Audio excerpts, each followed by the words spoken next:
Okay, thank you all for organizing this lovely conference, and I'm happy that I can present to you today my work on market power and the energy transition in the global oil market. And I will start out this talk by presenting two main facts in the industry. And the first one is that there is too much oil, at least if we want to stay in compliance with the 1.5 or 2-degree target of the Paris Agreement.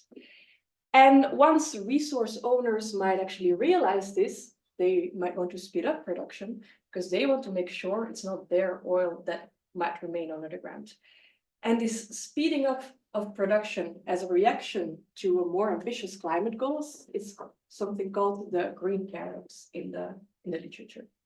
And just to make that a bit more tangible, I have drawn here for 2020 all the reserves of oil that are already discovered in the market according to their marginal extraction cost. And this is the 1.5 carbon budget, keeping the share of oil constant, that is there to stay in compliance with that 1.5 degree. And as you can see, actually only a very small fraction of oil could still be extracted if we want to stay in compliance with that, and could actually potentially be at a very, very low marginal cost. So that's the first fact. Now let's get into the second one. And the second one is that there is a cartel in the market that has been found to exercise market power, the OPEC cartel, and they do so by actually not producing at full capacity.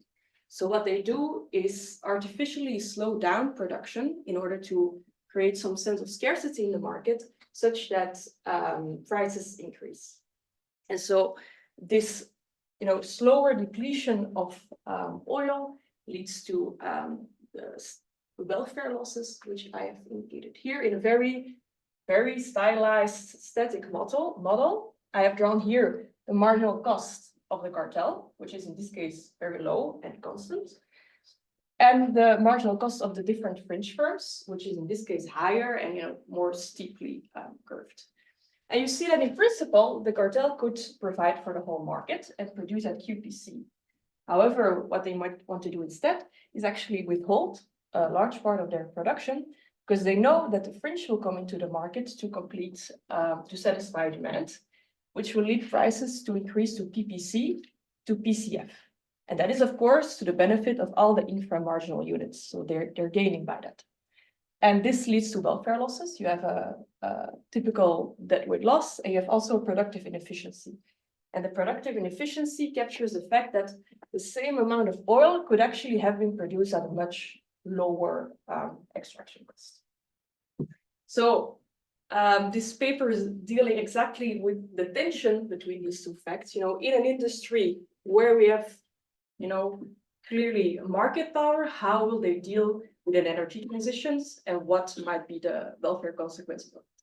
Because at the one hand, the cartel might want to still slow down production because they want to keep prices high. At the other hand, they want to make sure their oil won't remain under the ground in the end. So they are facing this trade-off when facing the climate threat.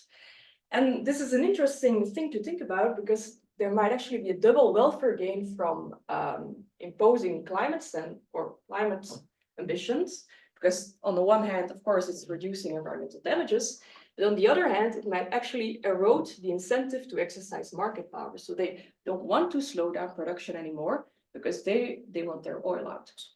And so this paper is the first one that takes this idea to the data. So the first step that I will do is develop a parsimonious dynamic structure model to see, what is actually governing production decisions in this sector. And then as a second step, I will perform counterfactual analyses to see, what might happen with an energy transition in this sector. So let me dive into the theoretical framework. I will not delve into the details. I hope I can give you the main pointers, and then you can follow the intuition of what I'm doing here. What's going to happen with the US and shale? So interestingly, shale is somewhere here, so it is actually quite high marginal cost. So in principle, shale actually should not be extracting if you would see it from a welfare point of view. So yeah, So shale is. You're not going to model the competition between the US. No, so the US in my case is part of the fringe. So it's I'm primarily focusing on the cartel, and that is actually mainly because of computational reasons, because it might take me too far. On that point, this market is a little bit hard to somehow understand, because one of the things you should see is that you first extract the cheap oil Exactly. and then the expensive oil. Yeah. But if you look at the prices that different countries and companies pay, it's you know, all over the map. Some pay close to nothing and they keep a lot of it in the ground. Exactly. Others, Norwegian oil is much more expensive. Exactly. Oil, etc. So, and they extract shale also. Yeah, exactly. So So part it's of a it, kind yeah. of a very hard Sorry. one. Exactly, yeah. So part of the fact that it's not going from cheapest to most expensive is because of this whole mechanism. But of course, within the fringe, so such as Norway and shale, there might also be some frictions which I'm not explicitly capturing. But of course, if you're saying actually Norway shouldn't be exploiting, well, it might just be, it's just because OPEC should have exploited more. So it's part of it is actually driven by these productive inefficiencies as a consequence of the game between the cartel and the fringe. But within the fringe, I agree, there's also violations to cost minimization. And that thing I'm not capturing with more. Yeah, I agree. Within that's always going to be oil security and geopolitics, that's outside. Yeah. So I have some parameters that I allow to capture frictions in a very general sense, but I'm not assigning them to, oh, this is geopolitical or this is any other reason. And just because, yeah, it's as you were saying, it's a very, very difficult market. So in some sense, you need to, of course, abstract away from stuff just to see, you know, what mechanism might be fundamental here as well. So first thing to realize is that oil is a finite resource, which means that whatever barrels that I'm extracting today, I cannot extract tomorrow anymore, which makes it an inherently dynamic model. And so I will model it as such. And this has first been found in the 30s already by the classic model by Harold Hoteling. The second thing is that, as I was saying before, there's a cartel in this market, and I will therefore model this market as a cartel fringe game. And the cartel is OPEC and fringe is the rest of the world, where my unit of observation is fields. So I know field in Saudi Arabia called Ghawar. I know the reserves at each point in time, and I know their extraction costs. And the same is true for the fringe. And so both the fringe firms as well as the cartel, they are maximizing their net present value of profits over time. The cartel does this while realizing its impact on the price. The fringe does not, and does it just as a price taker in this model. And as you were alluding to already, I acknowledge some cartel imperfections in this model and some other frictions to kind of accommodate, you know, that it might not all be working perfectly. And so the main decision that both the cartel and the different fringe firms are making is, you know, how much should we exploit each year from which field? That's the decision that they're making, and that is the one that I will try to, you know, capture in my mind. I will go to the equilibrium conditions just to, you know, show you the main mechanism. And for both the fringe as well as the cartel should count that I should be indifferent between extracting today and extracting tomorrow, which is the classic Hoteling finding. So for the fringe, the competitive rent or the Hoteling rent, which is sometimes called in literature, should be equal across time, such that there's no arbitrage over time, you know, discounted away by some value beta. Can I just ask Yes. clarification on how Yeah, the model works? of course. In particular, the cartel lanes, like, do they commit to the decisions they make? Yeah, so Future, so or they- what's exactly. like what equilibrium concept of Okay, dynamic game? so it's they commit to the future, and they so the cartel commits a certain price path to the fringe, and the fringe reacts to it, and they play a game until none of the two want to deviate. So there's a commitment until the future. However, in my model, each year they get hit by a shock. So they get new reserves, they get a new demand that they see, they get a new level of cost for each field, and they re-optimize each year. However, each year they first commit to the whole period of time. Yeah, sure. Yeah, okay. But if you didn't have shocks, wouldn't it also be the case that the problem is not time consistent, that you would want to change your prices in the future because it's like used as a threat and exposed. Exactly. So it's like. Yeah, so if you would have a Stackelberg solution, then you have the problem of time inconsistency. However, this cartel fringe model suffers less from that. Doesn't suffer according to literature to that problem as much. I have another question. Yeah, sorry. So, I mean, once you drill an oil well, it's very expensive to turn it off, right? And there's the storage costs are really significant. So I remember one time in the market, I mean, prices hit rock bottom, and that was even negative because some of the US producers were sort of like, just take the oil, there's too much. Do you sort of model that? Because in the dynamic decision, once you've drilled and the oil is flowing, you know, there's like a significant storage cost.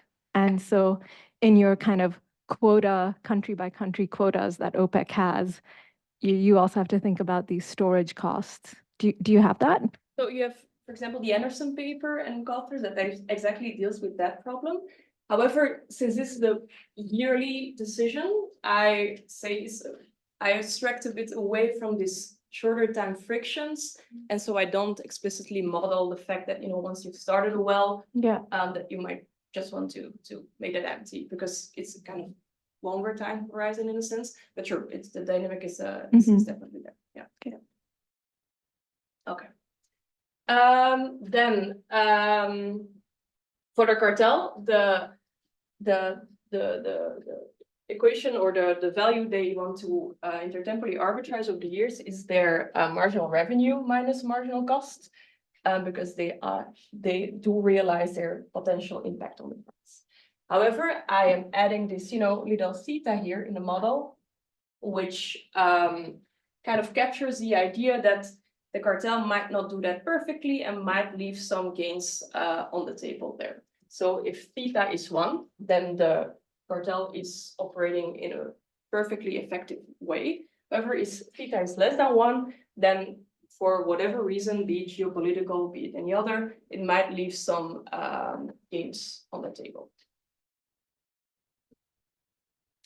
So now that we have a bit of the modeling background, let's dive into the data.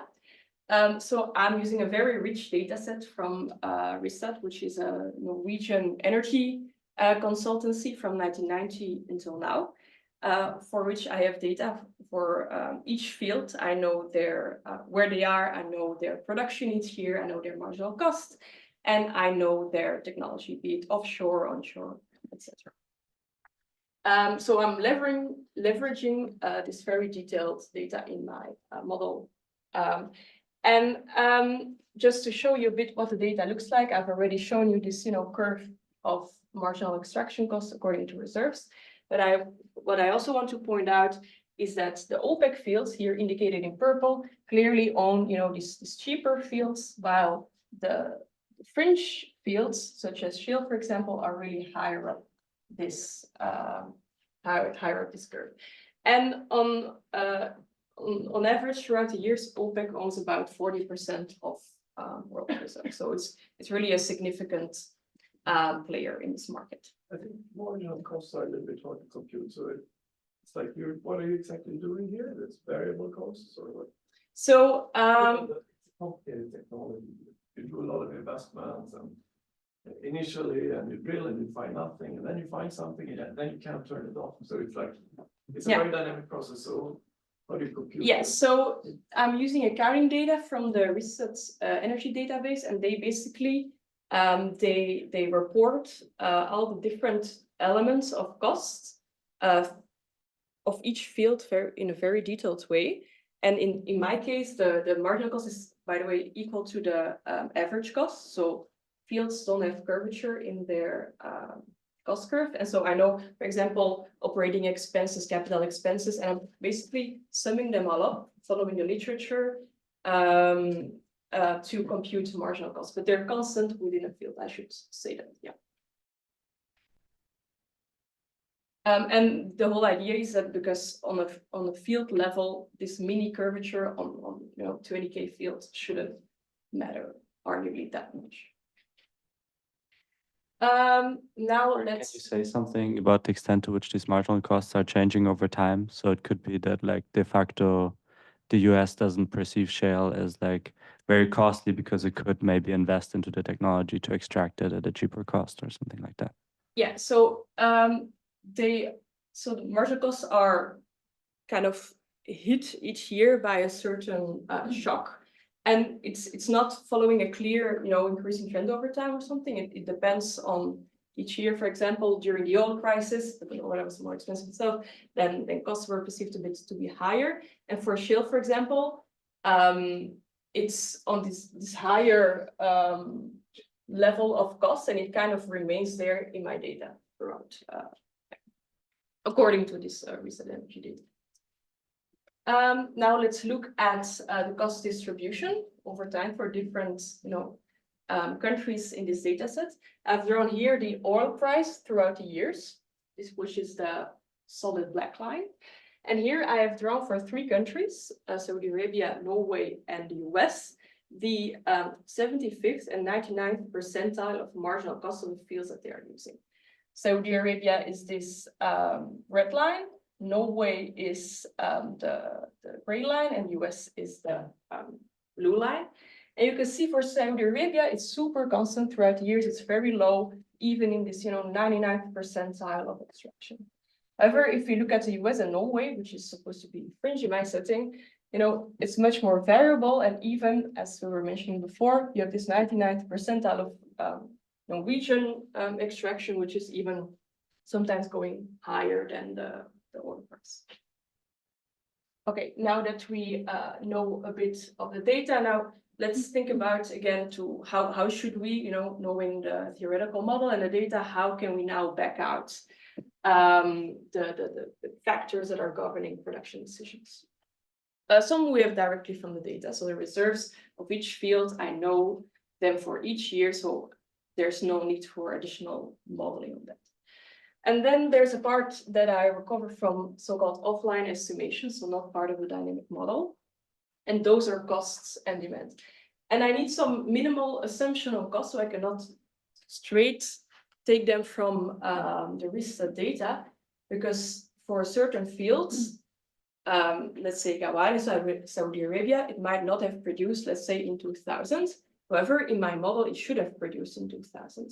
So I need to kind of make an estimate of fields that have no reported costs during a certain year, to not let my model, let's say, be restricted by that. So in a sense, I follow the Asker and Al paper in 2023 by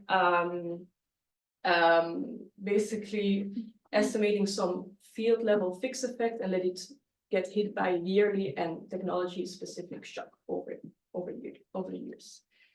I also need, of course, an oil demand estimation. For that, I also follow the Asker paper. I perform an IV estimation because, of course, with demand estimation, there's some endogeneity issue where I leverage this very detailed cost data to kind of construct a cost shifter in my data, and that allows me to identify demand. And let me just show you the results. Here you have the IV and the OLS estimation. I find that the mean elasticity is about minus 0.60, so quite inelastic demand, which is exactly what we would expect in this market, and is also in line with previous mostly more macro literature. So now let's get to the third step, and that is the parameter that I back out from the dynamic model, which is my conduct parameter, which basically tells us, how effective is the cartel optimizing in this market. And I want to back it out because we know there's a lot of frictions in the market. So if I would just impose it to be 1, my model and the actual data would actually not really match. So Just a quick question on that demand elasticity. Mhm. Wouldn't we expect this to change a lot, right? Like as electric vehicles diffuse or renewables are so cheap now, we might expect that it's easier to substitute away. So I'm just curious if you're seeing some of that play out or. yeah, so for now, so it's true, especially when we would start to model the energy transition, when there's more alternative technologies available, we might see this get more and more elastic. Or I'm not explicitly modeling that now. Yeah. I don't think in this presentation I do have the evolution of elasticity of damage should include it actually, because yeah, it does very. I mean, because it creates that tension, right? Like the higher prices make it more profitable to drill those expensive, very deep wells. But at the same time, the higher prices really push forward the energy transition. And we've Exactly. seen that, right? The 1970s Arab-Israeli conflict was a huge boost to the biofuel market and alternative energy. So Yeah. I would expect that to change. Yeah, that's a very good point. It's all about yeah. the time horizon. On the short run, I think this is a good estimate actually, but in Mhm. the medium to long run, not. That's probably Depends on our expectations of the transition, but EVs, yeah. right, but longer run. Yeah. Yes, they leave, it's not that expensive. Yeah. Yeah, that's a very good point. Yeah, it's completely true. It's not in the model, and I should probably think about it more how I want to include it in some way, especially in the counterfactuals with the transition. But yeah, good point. It's not there. Yeah. So to reiterate a bit on the conduct parameter, because it's important, it captures how effective is my cartel operating in this market. And when theta is 1, it is a perfect cartel. When theta is lower than 1, the cartel is leaving some gains on the table. And that's exactly to capture these geopolitical frictions in a market. I allow also the conduct parameter to vary in some specifications with the general demand level, following the collusion literature that is not really in agreement in which direction, whether collusion should increase or decrease with demand level shocks. However, I allow it to vary with demand shocks. And so to identify my theta parameter, I'm using a simulated moment of method estimation, where I try to search over different values of theta, such that the distance between my data and whatever comes out of my model is minimized. And some inputs in my model are exactly these offline estimations of costs and demand, and of course also the resources. And so the theta is basically following the Reguant approach by minimizing the distance between the two. Before I can do that, I need some important extra assumptions that I should mention. First one is that OPEC is not something I back out of the data. It's something I assign. I assign only the core countries to be part of OPEC, because otherwise there's too much, erratic behavior, let's say, within OPEC to model it in a good way. I need to impose a discount rate, and in my case, it's 0.95. And these two are actually very important because it's all about expectations. And in my case, at this point of the paper, it's also very simple in the sense that discoveries are something that happens to a firm rather than something that they actively, seek for, in a sense. So the Yes. OPEC assignment, how much of the total market is that? So this is the big, I think, yeah, I don't pin me to, it's about 75%. The fringe looks like not so much a fringe, looks big. Yeah, the fringe is big. Yeah, the fringe is big. Yeah, yes, because OPEC holds about 40% of reserves. Market share is on average also about 40%. So the fringe is big. Yes, it is. So it's a cartelization of the market. Yeah. The fringe is the fringe just because they're not in OPEC. Yes. Yeah. So yeah, I would like to, for example, the US is obviously a very important player as well, which might have actually some thoughts about how it might influence the price. In my model, it's not, because competitionally takes me too far, but it's a very valid concern for the model. And for computational ease, I'm also binning some fields together just to by cost level, I mean, just to make the computation a bit faster. So let's go to the results of my dynamic estimation. I found, Sorry, yeah. before you, like one basic implication of many of these models, like the mortality model is that the price of oil net of marginal cost should rise at the rate of interest. Which is not, and you have that roughly speaking in your model? And Yes, yeah, I have that roughly I speaking, worry yes. that that's a little bit not consistent with the data. It's like Yeah, so- something I'm struggling. Yeah, so in my data, so not about the prediction, but just in my data itself, I have the net. Wait, I can actually show you. So I have the price in reality is something like this, and in my model it's something like this. So it's not capturing the huge fluctuations in the model.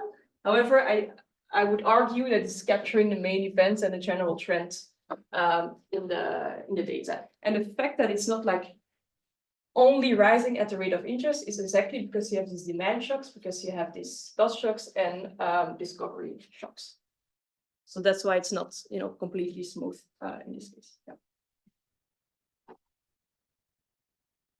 Okay, so I find that conduct is about 0.17, which implies that the cartel could be roughly 5 times as effective. And we would expect such a low numbers just because all the frictions that are present in the market. I find also that collusion increases during a boom. So if there's a positive demand shift, I expect collusion to increase. Let me just show you that. Which is backed up by part of the collusion literature here. And another interesting thing to realize is that we have this typical umbrella effect of a partial cartelization of a market, which means that the fringe is actually also benefiting a lot by the presence of the cartel, because also their inframarginal profits are actually going up by quite a lot. Okay, now that we have, understand the production decisions in this market to some levels, we can start to think about, counterfactuals in this market. There's many you can do. Today, I will focus on a sort of cap and trade model where the carbon budget is restricted to a certain level. So jointly, the cartel and the fringe cannot produce more than a certain level of output. And in this case, I will set the carbon budget to 2 degrees as compared to the pre-industrial limits. Okay. So first, let's look at prices under different level of conduct. This is without any policy imposed. This is with a carbon budget as of today or last year, let's say. And you can see that it's going as expected. There's a carbon budget. Prices go up because demand is still there. However, you cannot extract as much, so prices. So how do you implement that in your model? The quantity restriction, is it? So now it's Cap and trade, or? yeah, it's the same as cap and trade. Basically, an extra restriction that jointly they cannot produce more than a certain amount throughout all time. But what do I think when I'm a monopolist? I don't understand how it works. Like somebody There is says some you can't exceed 100. exactly some entity that So tells that's you. like rationing something. Yeah, exactly. And it's throughout all time. So it's not today, it's a quota across time, in a sense. Yeah. And this is something that we would have expected, but the most interesting thing arguably goes on here. We have the perfectly competitive extraction of the cartel. Without a carbon budget, it's this. It's a full line. With the carbon budget, it's just a bit lower than we had before. However, in the cartel fringe model, we see a very different dynamic, because without a carbon budget, it would have done extraction just as that. However, I will get right back to you. With the carbon budget, we see that the extraction for the cartel actually increases, which is exactly the idea that I was talking about before, that extraction goes up as a reaction to more stringent climate budget. I will skip the next one and just go to the conclusion and also answer your question. Okay. The conclusion is that we know that not all oil can be exploited, not exploded, hopefully, given the current climate goals. However, if we want to impose more stringent climate policy, that might actually have a double welfare gain, because we're both eroding market power as well as, decreasing environmental damages. And I show that in my counterfactual, I show that indeed the cartel is pushed towards perfect competition, so it's driven to extract a bit faster than before, which leads to an important welfare implication on top of the environmental gain. And of course, this, by the way, depends on the policy instrument. I've now looked at a carbon budget. It's different when we look at, for example, green subsidies. Okay, thank you. All friends, thank you.